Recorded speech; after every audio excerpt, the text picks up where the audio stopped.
comic book junkies, it's the Frog Queen here, and today I'm going to review Seven to Eternity, which is a new series from Image Comics. Volume 1 is available as of this month. As with all of Image Comics, the first volume of the trade is an affordable $9.99. They like to get you hooked, and then they reel you in, and you get to pay a less competitive price for all the volumes after. But I'm okay with this. I think it's a great way to attract new readers. So this book is written by Rick Remender, who is best known for killing beloved Marvel characters. But we'll get into that later. Remender reteams with collaborators Jerome Opena, might be saying that wrong, of the Uncanny X-Force and Fear Agent, and Matt Hollingsworth from Tokyo Ghost and Witches. Witches, I hear, is being turned into a new TV series, but I think that's still yet to be fully determined. So let's just jump right into it. I'm a fan of Rick Remender. Although he's always putting out books, I have to say my last favorite by him is still Low. Low was the underwater post-apocalyptic fantasy about a family torn apart by war and, of course, the apocalypse. This story is not unlike Low or Black Science. It centers around a family torn apart by war, by, of course, another warlord. But this takes place on a planet or plane called Zal. I think the kingdom is called Zal, but I don't actually know if it's a whole planet.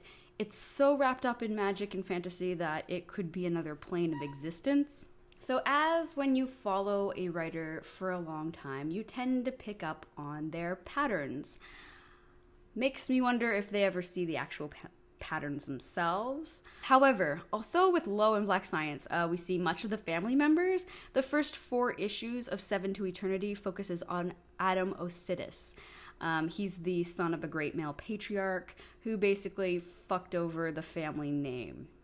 How did he do this? He did this by refusing to hear an offer by this great warlord known as the Mud King. So this story contains action, death, fantasy in the hardcore sense, lots of magic, and basically I can't really complain at all about the artwork. I mean, it's gorgeous. As with most of the artists Rick Remender works with, as I peek over top here.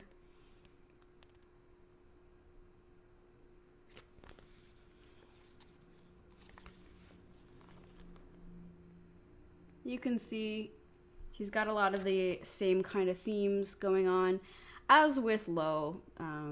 Very detailed drawings, very detailed panels. One thing I'm kind of pissed about with this Remender book, as this is very much what Remender does, he gives you all this cool backstory about a neat character, and then he kills them like 2 pages later.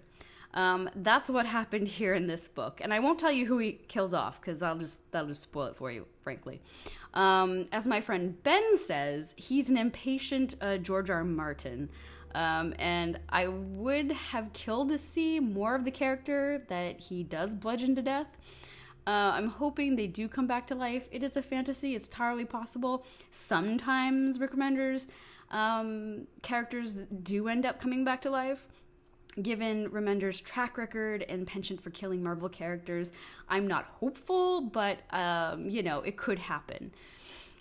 Let's see his track record. We have Archangel, the Punisher, the Irredeemable Ant-Man, Apocalypse, which people were really upset about. He brought Apocalypse back as a reincarnation in a child form, and abruptly kills him, apparently doing away with Apocalypse forever. And some say Toxin was the death of Venom.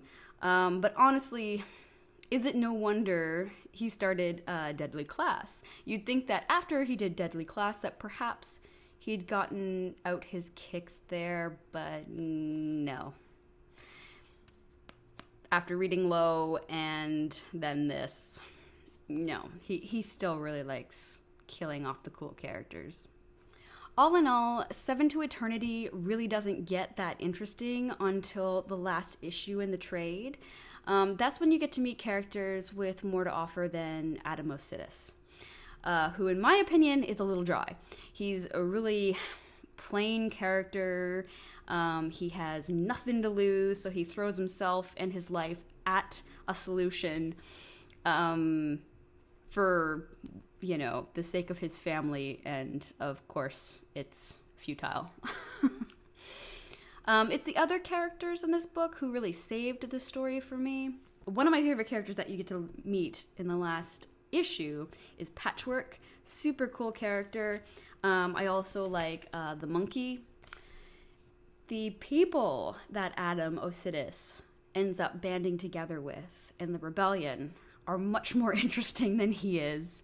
Although they do provide you with tons of backstory on Osidis and the Osidis family, it's kind of, who cares? There's always some family who is rebelling against the main person of power, which in this case ends up being this fantastical character known as the God of Whispers, who is also the Mud King. He basically inhabits people in a sense, so that he's connected to them as kind of like an overall hive mind, so he can basically monitor everything that happens in the kingdom through the eyes of everyone around him. But they have to willingly do so. He can't just enter them. They have to freely allow him to enter them and do this exchange. And in exchange, he gives them an offer they cannot refuse, and nobody ever has. Anyone who hears his offer just takes it, and they're like, hey, enter my brain, see through my eyes, know everything I know, and essentially makes everybody into slaves. So that's the main drawback, I suppose. I'm really interested to see where this story ends up going. This is the first story arc. There's supposed to be more. Rick Remender has so many stories on the go right now. I'm not sure how he keeps up, quite frankly. It's interesting. I don't really know if I like the whole world as much as I really enjoyed the lavish world of Low, where it's all underwater, it's super pretty, but super deadly. This is kind of just a really deadly world, like on Mars or something. Really desolate. Maybe more comparable to Hell, which is where I start thinking that maybe this isn't actually on a specific planet, but on a different plane of existence. We don't know. Anyways, check it out. It's available for $9.99 on Amazon, but as usual, please support your local comic book store, and I'm sure they're selling it for $9.99 as well. Until next time, read something good.